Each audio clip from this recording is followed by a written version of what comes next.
Teatri Kombëtar ngjit në skenë komedinë e Shakespeare-it Citadoni, me regji të John Blondell. Kjo vepër shënon hapjen e sezonit të ri artistik 2025-2026, duke sjellë Shakespeare-in në shqipen mjeshtërore të Skënder Luarasit, aty ku gjuha jon bëhet art, tingull dhe pasuri kombëtare.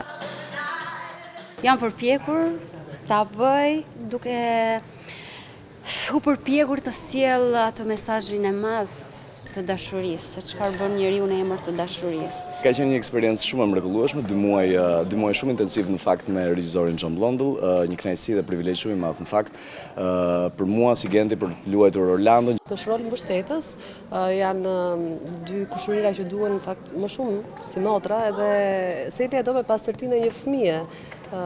Dhe kështu është trajtuar, domethënë është shumë e çiltër dhe pastaj në pyll çdo personazh pëson një transformim.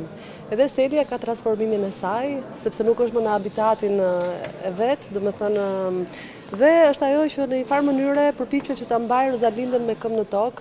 Citadoni është një komedi baritore që besohet se është shkruar në vitin 1599 dhe është vënë për herë të parë në skenë në Wilton House në 1603. Prej atëherë, vepra është përshtatur për radio, film dhe musical, duke mbetur një nga kryeveprat më të dashura të Shakespeare-it. Shfaqjet do të vijojnë në skenën e Teatrit Kombëtar në datat 31 tetor, 1 dhe 2 nëntor.